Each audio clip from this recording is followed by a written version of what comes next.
Allah itu punya Asmaul Husna An-Nafi' dan Ad-Dar. Ya, An-Nafi'ud Darun Nafi'un Nurul Hadil Badi'ul Baqi. Ya, seperti itu ya. Ad-Dar dan An-Nafi'. Nah, Ad-Dar itu menimpakan bahaya, merusak juga termasuk maknanya. Nah, kalau kita mungkin berpikir seperti ini adik-adik. Oh, harusnya Allah itu tidak merusak. Allah itu selalu menciptakan yang indah. Nah, ini adik-adik perlu tahu. Termasuk makna menimpakan bahaya adalah Allah mematikan manusia. Kemudian jasad kita adik-adik nanti kalau kita sudah wafat, jasad kita itu akan dirusak oleh Allah dengan digerogoti oleh belatung, ya, kemudian oleh macam-macam, ya, sampai kita sendiri andai kata kita masih hidup kemudian mencium baunya bangkainya manusia itu, kita tidak akan kuat. Jangankan bangkainya manusia ya, bangkainya tikus saja kita tidak kuat, apalagi bangkainya manusia. Nah, itu kalau orang yang tidak hafal Al-Quran ya. Kalau orang yang hafal Al-Quran itu jasadnya bisa-bisa utuh dan bahkan berbau harum. Ya. Nah, Allah menimpakan bahaya kepada manusia, kepada makhluk apapun itu ada kepentingannya. Ada hikmahnya. Contohnya apa adik-adik? Ya, contohnya adalah dinosaurus.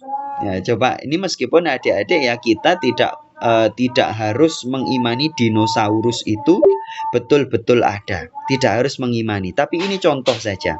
Contoh atau sebagai gambaran bahwa dulu itu ada makhluk-makhluk yang ukurannya besar, yang raksasa, yang jumbo. Nah, kita mengimani itu saja. Soal bentuknya itu T-Rex, bentuknya itu Brontosaurus, bentuknya itu apa saurus itu ya. Nah, kita tidak usah mengimani seperti iman yang seperti apa gitu ya, tidak usah diimani ya, sekedar ya sebagai informasi saja.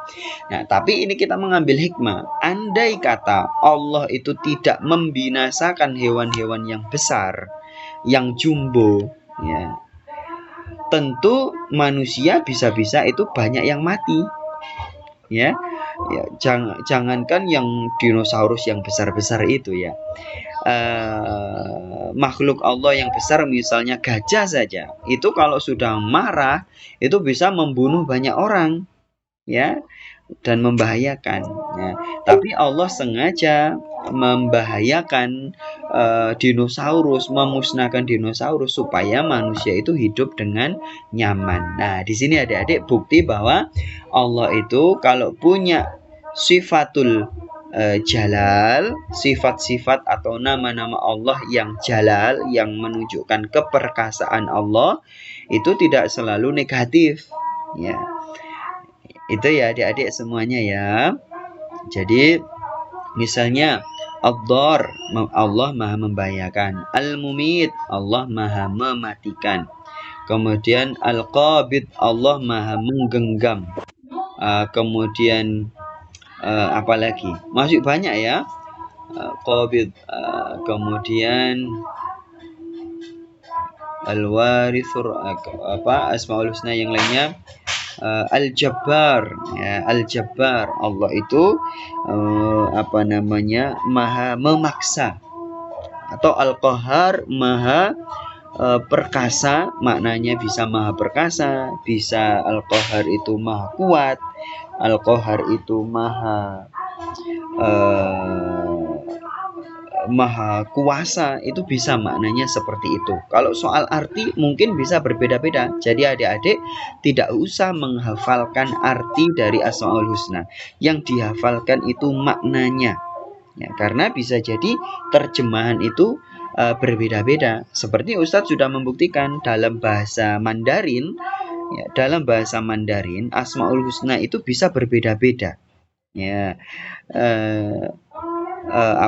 dalam bahasa Inggris juga itu bisa berbeda-beda loh adik-adik. Silakan di cross check sendiri. Asmaul Husna itu bisa diterjemahkan berbeda-beda. Ya, misalnya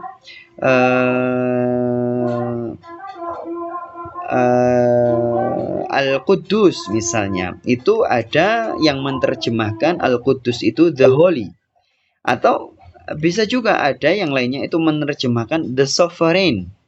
Nah, itu ya, the sovereign. Maknanya adalah ya Al-Quddus itu tadi, maha suci, maha bersih, maha anti kekurangan, anti negatif. Nah, seperti itu maknanya. Jadi silakan dihafalkan maknanya saja. Ya. Nah, jadi makna-makna Asmaul Husna itu banyak, adik-adik perlu mempelajarinya.